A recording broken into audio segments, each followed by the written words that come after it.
Cheguei de viagem e vi minhas coisas na rua com um papel. Mãe, não tem espaço pra você. É possível perdoar? Vi minha cama na calçada, meu fogão jogado como lixo e um papel grudado na porta. Mãe, não tem espaço pra você aqui. Diego. Meu nome é Lúcia. Tenho 62 anos e hoje vou contar pra vocês a história mais dolorosa da minha vida. Uma história que me fez questionar se é possível perdoar quando quem nos machuca é a pessoa que mais amamos no mundo. Era 6 horas da manhã de uma terça-feira. Eu acabava de descer do ônibus depois de 10 horas de viagem. Vinha do interior, de Miracema, onde passei 3 meses cuidando da minha irmã Aparecida, que estava morrendo de câncer no pulmão. O cheiro de diesel do ônibus ainda estava grudado na minha roupa. Minha mala era pesada. Tinha levado remédios, roupas de inverno e estava trazendo de volta algumas lembranças da minha irmã. Cada passo doía nas pernas inchadas, mas meu coração estava feliz. Finalmente ia rever meu Diego. Durante esses 3 meses, ele mal me ligou. Mãe, tô correndo. Depois a gente conversa. Era sempre a mesma resposta. Eu pensava, coitado, deve estar trabalhando muito. Pelo menos está cuidando da casa. Oh, se eu soubesse o que me esperava. Quando eu dobrei a esquina da Rua das Flores, número 247. Meu Deus, que visão era aquela? Parecia um pesadelo. Meu guarda-roupa de madeira cerejeira, aquele que eu comprei em 36 prestações, estava ali na calçada, molhado do sereno da madrugada. Minha geladeira pequena, branquinha, que ainda funcionava perfeitamente, jogada de qualquer jeito. Minhas panelas, meu jogo de cama florido que eu bordei à mão, minhas fotografias espalhadas pelo chão como lixo. E lá estava ele, o bilhete, colado na porta da minha casa com fita crepe. Uma folha de caderno arrancada com a letra do meu filho. Mãe, não tem espaço pra você aqui. Diego. Minha vista escureceu. As pernas tremeram tanto que quase caí ali mesmo. 62 anos de vida. E nunca senti uma dor daquelas no peito. Era como se alguém tivesse enfiado uma faca bem no meio do meu coração e torcido. Os vizinhos começaram a se juntar. Dona Maria, que morava ao lado há mais de 20 anos, veio correndo. Ai, Lúcia, que situação! Ele chegou aqui há 2 semanas com uma mulher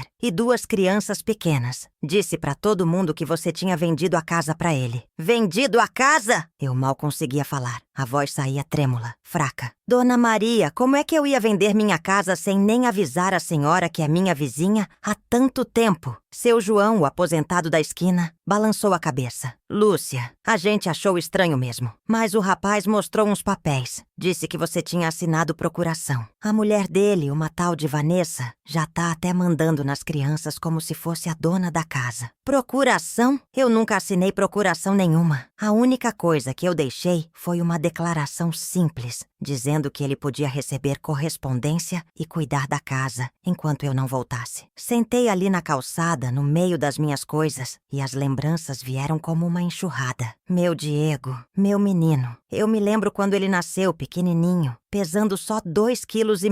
O médico disse que ele era um lutador, que ia crescer forte. E cresceu mesmo. Atom cresceu sem pai, porque o covarde do Geraldo nos largou quando o menino tinha só 7 anos. Não aguento mais essa vida de pobre, ele disse. Você se vira com o moleque. E nunca mais apareceu. Foram só eu e ele contra o mundo. Eu trabalhava de faxineira de manhã na casa da dona Lourdes. De tarde limpava escritório no centro e à noite passava roupa pra fora. Dormia 4 horas por dia pra dar conta de tudo. Mas sabe o que doía mais? Era ver meu Diego olhando pela janela quando os outros meninos iam pro colégio particular com uniforme bonito, mochila nova, tênis de marca. Ele nunca reclamou, mas eu via nos olhinhos dele aquela vontade. Mãe, um dia eu vou estudar numa escola boa igual eles, ele me disse uma vez. Tinha só 10 anos, mas já sonhava alto. E eu prometi. Vai sim, meu filho. A mãe vai dar um jeito. Aí eu peguei um emprego extra no fim de semana. Limpava a casa de família rica no bairro Nobre. Acordava às 4 da manhã no sábado e no domingo. Pegava 2 ônibus para chegar lá. Minhas mãos ficaram calejadas. Minhas costas doíam tanto que eu tomava remédio todo dia. Mas deu certo. Quando o Diego fez 12 anos, consegui botar ele no Colégio Santa Teresa, aquela escola particular boa do centro. Ele chorou de alegria quando viu o uniforme. Obrigado, mãe! A senhora é a melhor mãe do mundo. Como essas palavras soam diferentes agora. A melhor mãe do mundo. Ah, será que ele lembrava disso quando escreveu aquele bilhete cruel? Continuei trabalhando que nem uma louca para pagar a mensalidade. Teve mês que eu só comia pão com margarina no jantar, para sobrar dinheiro pro colégio dele. Mas ele não sabia. Eu sempre dizia que não estava com fome. Sabe o que me dava força para continuar? Era a fé. Todo dia, antes de sair para trabalhar, eu me ajoelhava ao lado da minha cama e orava. Senhor, o Senhor sabe que eu só tenho Ele. Me dê força para ser pai e mãe ao mesmo tempo. E Deus sempre me sustentou. Quando o dinheiro estava curto demais, aparecia uma faxina extra. Quando o Diego ficava doente, sempre tinha um vizinho para ajudar. Como diz em Filipenses 4:19, o meu Deus suprirá todas as vossas necessidades. Eu ensinava para o meu menino, Diego, pode faltar tudo em casa, mas nunca pode faltar respeito, honestidade e temor a Deus. Essas são as únicas riquezas que ninguém pode tirar da gente. Mas conforme ele foi crescendo, foi mudando. Aos 15 anos, já não queria mais ir na igreja comigo aos domingos. Ai, mãe, que vergonha! Meus amigos vão rir de mim. Dizia que religião era coisa de gente ignorante. Aos 17, começou a me tratar diferente. Tinha vergonha de me apresentar para os amigos ricos da escola. Uma vez eu fui buscar ele no portão, toda arrumadinha com minha roupa de domingo, e ele saiu correndo. Depois me disse, mãe, não precisa me buscar. Eu volto sozinho. Aquilo me cortou o coração como uma lâmina, mas eu engoli o choro e disse, tá bom, meu filho, se é isso que você quer. Porque mãe faz isso, né? A gente engole a dor para não magoar mais ainda. Quando ele terminou o colégio, consegui um emprego melhor numa empresa de limpeza. Finalmente podia pagar uma faculdade para ele. Vai estudar administração, Diego. Vai ser um homem importante. Vai ter a vida que eu nunca pude te dar. Ele estudou, se formou, arrumou um emprego bom. Mas ao invés de ficar mais próximo, foi se afastando mais. Chegava tarde, mal falava comigo, vivia no celular. Quando eu perguntava sobre o trabalho, ele respondia curto. Tá tudo bem, mãe. Aí apareceu a Vanessa. Uma moça bonita, bem arrumada, mas com uns jeitos estranhos. Na primeira vez que ela veio em casa, olhou ao redor com cara de nojo. Sussurrou pro Diego. Amor, que casa pequena. Como você consegue morar aqui? Fingi que não ouvi, mas meu coração doeu. Aquela casinha de 2 quartos pode ser pequena, mas foi comprada com muito suor e lágrimas. Cada tijolo ali representava uma noite que eu passei acordada trabalhando. Diego não me defendeu. Pelo contrário, começou a concordar com ela. É mãe, realmente a casa é pequena. A gente precisa pensar em alguma coisa. Pensar em alguma coisa? Que coisa? Aquela era minha casa. A casa que eu comprei tijolo por tijolo, prestação por prestação. Mas eu não disse nada. Sabia que se eu falasse alguma coisa, eles iam dizer que eu era enciumada, que não queria o bem do meu filho. Então comecei a orar mais. Senhor, o que está acontecendo com meu menino? Onde foi parar aquele garoto carinhoso que me chamava de melhor mãe do mundo? Eu orava de madrugada quando eles estavam dormindo, pedindo sabedoria a Deus. A Vanessa foi se instalando aos poucos na minha casa. Primeiro eram só os fins de semana. Depois passou a dormir lá 3 vezes na semana. Logo estava morando com a gente. E eu que me virasse nos 30. Ela mudou tudo na minha casa. Minhas toalhinhas de crochê que eu fazia nas horas vagas desapareceram. Meu relógio de parede com os Salmos 91 e o quadro da Santa Ceia foram guardados porque estavam datados demais. Até minha televisão pequena foi trocada por uma enorme que ocupava metade da sala. Lúcia, ela me dizia com aquela voz falsa, a gente precisa modernizar essa casa. Que tal dar uma repaginada? Repaginada? Aquela era minha casa, não um projeto de decoração dela. Mas Diego sempre ficava do lado dela. Mãe, a Vanessa tem razão. A gente precisa acompanhar os tempos. Acompanhar os tempos? Desde quando o amor de mãe saiu de moda? Foi quando minha irmã Aparecida me ligou chorando. Lúcia, irmã, me descobriram um câncer no pulmão. Os médicos disseram que é grave. Eu não tenho mais ninguém no mundo além de você. Meu coração apertou. Aparecida era mais nova que eu. Tinha só 58 anos. Viúva, sem filhos. Morava sozinha lá em Miracema desde que o marido morreu. Como eu ia deixar minha irmãzinha na mão? Diego, preciso viajar para cuidar da tia Aparecida, eu disse. Ela tá com câncer, meu filho. Não pode ficar sozinha. Ele mal levantou os olhos do celular. Tá bom, mãe. Quanto tempo você vai ficar? Não sei, filho. Depende do tratamento dela. Pode ser uns 2, 3 meses. Foi aí que vi um brilho estranho nos olhos da Vanessa. Ela trocou um olhar com Diego, daqueles que dizem muito sem falar nada. Lúcia, você não se preocupa com nada aqui, disse a Vanessa com um sorriso que não chegava nos olhos. A gente cuida de tudo. Aliás, para sua maior segurança. Que tal deixar uma procuração pro Diego? Caso precise resolver alguma coisa urgente? Meu coração desconfiou, mas Diego disse: é mãe, é melhor mesmo. Vai que precisa pagar uma conta, resolver algo no banco. Deixa só uma procuração simples pro filho. Procuração? Eu nunca tinha feito isso. Mas pensei, é meu filho, né? Se não posso confiar nele, em quem vou confiar? Aí escrevi um papel simples dizendo que ele podia receber correspondência e cuidar da casa. No dia seguinte, fiz minha mala com o coração apertado. Tinha um pressentimento estranho, uma angústia que não conseguia explicar. Mas pensei que era só por causa da situação da minha irmã. Diego nem se levantou para me levar na rodoviária. Ah, mãe, tenho que trabalhar cedo. Pega um táxi que é mais prático. A Vanessa acenou da janela com aquele sorriso falso. Boa viagem, Lúcia. Não se preocupe com nada. Durante a viagem de ônibus, fiquei orando. Senhor, proteja minha irmã. Me dê sabedoria para cuidar dela. E proteja minha casa e meu filho também. Como Deus já sabia o que estava por vir. Em Miracema encontrei minha irmã só pele e osso. O câncer estava avançado. Ela mal conseguia andar, mal conseguia comer. Chorou tanto quando me viu. Lúcia, achei que ia morrer sozinha. Cuidei dela como uma mãe cuida de um filho. Dava banho, comida na boca, remédio nos horários certos. De noite ficava acordada escutando a respiração dela, com medo que parasse de respirar. Tentava ligar pro Diego pelo menos uma vez por semana, mas ele sempre estava ocupado. Oi, mãe, tudo bem por aí? Aqui tá tudo normal. Olha, tenho que desligar, tenho uma reunião. E desligava antes mesmo de eu perguntar como ele estava. Aparecida partiu numa manhã de domingo. Eu estava segurando a mão dela quando ela suspirou pela última vez. Foi tão tranquilo, tão em paz. Nos últimos dias ela tinha aceitado Jesus no coração. Lúcia, ela me disse, agora eu sei que vou para um lugar melhor. O funeral foi pequeno, só alguns vizinhos e eu. Depois de tudo resolvido, guardei algumas lembranças dela numa malinha. Uns retratos, um terço que era da nossa mãe, uma blusa que cheirava o perfume dela. Na véspera de voltar para casa, tentei ligar pro Diego para avisar. Diego, amanhã eu volto. Pode me buscar na rodoviária? O telefone deu caixa postal. Tentei de novo caixa postal. Pensei, deve estar trabalhando. Peguei o ônibus das 8 da noite. 10 horas de viagem pensando na minha caminha, no meu cafezinho, no colo do meu filho para chorar a morte da irmã. Como eu precisava daquele colo naquele momento. Quando o ônibus parou na rodoviária às 6 da manhã, Diego não estava lá. Deve ter esquecido, pensei. Peguei um táxi com o coração batendo de saudade. Rua das Flores, 247, por favor. Foi aí que minha vida desmoronou. Vi minha cama na calçada, meu fogão jogado como lixo e aquele papel maldito grudado na porta. Mãe, não tem espaço para você aqui.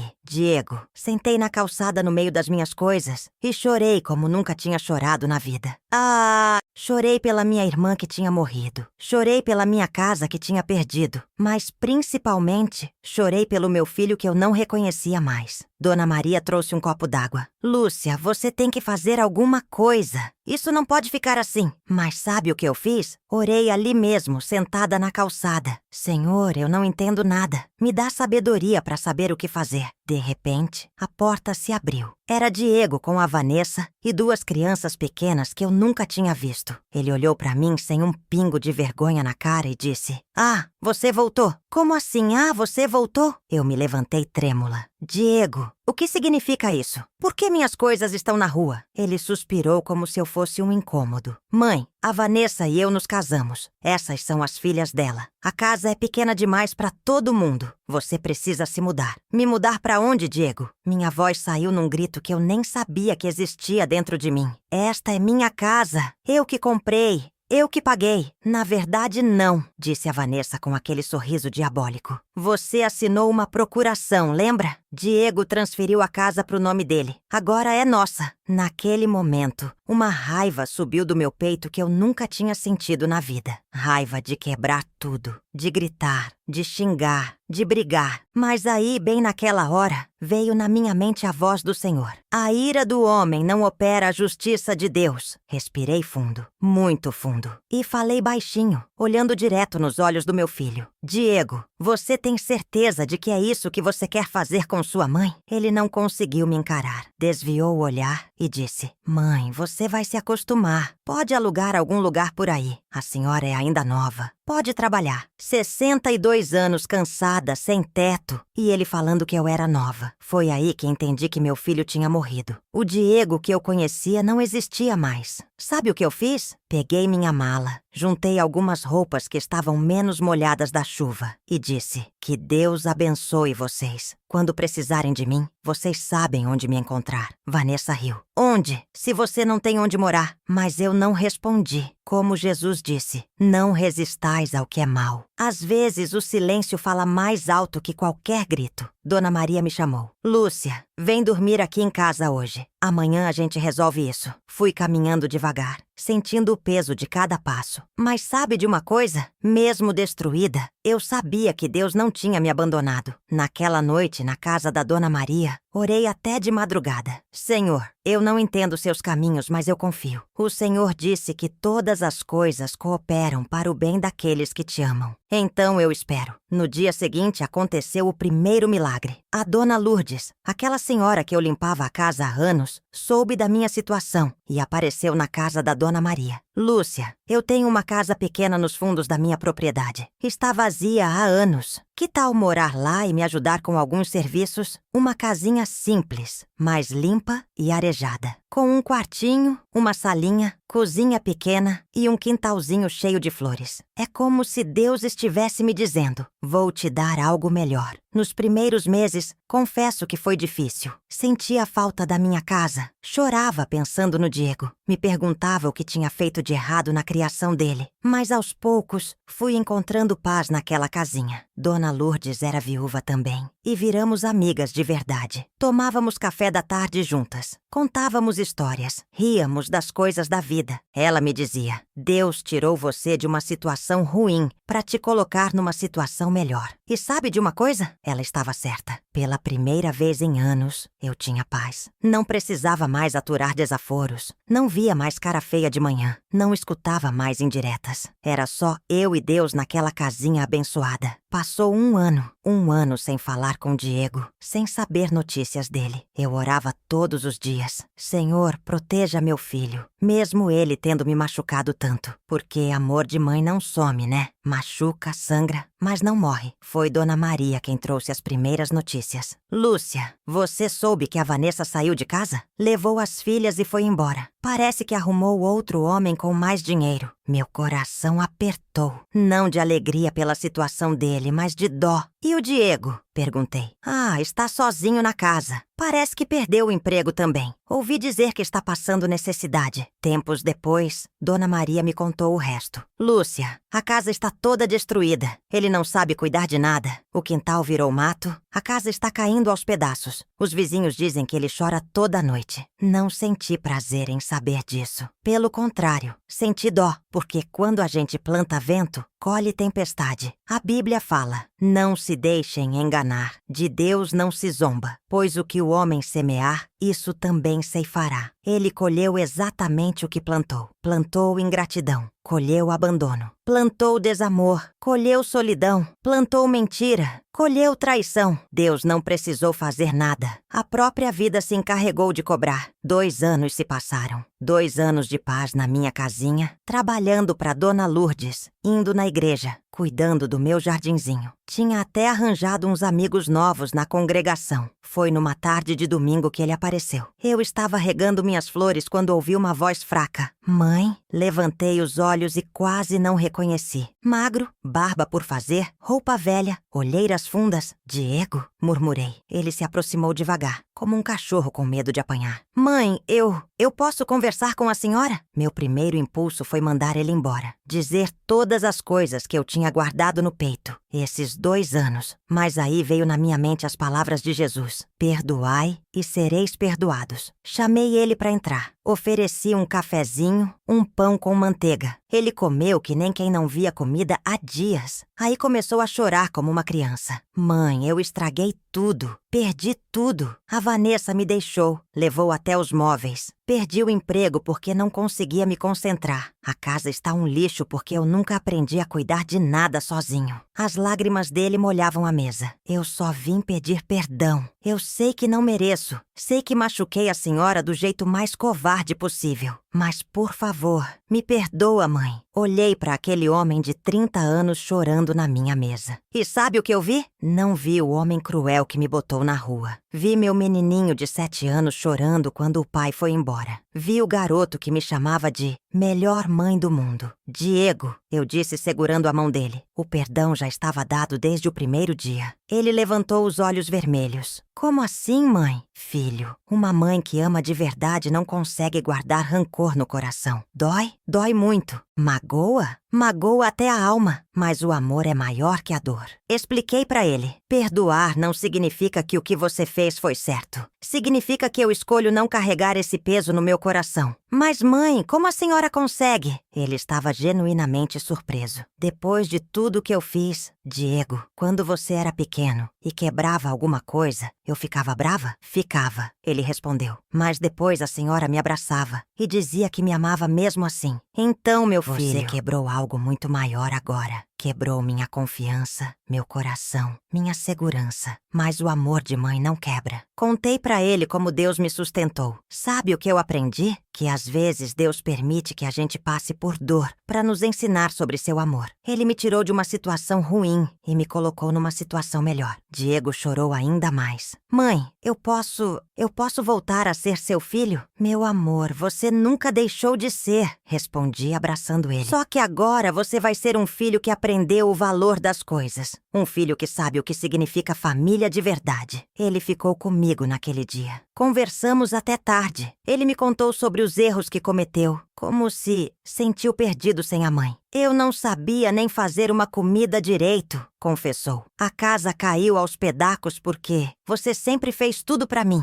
Então aprende agora, filho. Nunca é tarde pra começar de novo. Hoje, 3 anos depois, Diego mora numa kitchenette perto da minha casinha. Trabalha numa empresa pequena. Ganha menos do que ganhava antes, mas está feliz. Vem almoçar comigo todo domingo. Me ajuda no jardim, vai na igreja comigo. A casa onde morávamos, ele vendeu por um preço bem baixo para pagar as dívidas que a Vanessa deixou. Disse que não conseguia mais morar lá depois de tudo que aconteceu. Aquela casa estava amaldiçoada pelos meus erros, ele me disse. E sabe qual foi a maior vitória? Ele aprendeu a ter humildade, a valorizar as pessoas, a temer a Deus. Hoje ele diz: mãe, perder tudo foi o melhor que me aconteceu. Me fez encontrar o que realmente importa. Então eu pergunto para você que está me ouvindo: é possível perdoar? Claro que é, mas não com nossas próprias forças. É com a força que vem do alto, com o amor que Deus coloca no nosso coração. Perdoar não é fingir que não doeu. Perdoar não é voltar a confiar cegamente. Perdoar é escolher liberdade ao invés de prisão. É escolher paz ao invés de amargura. Eu podia ter ficado odiando meu filho pro resto da vida. Podia ter guardado rancor,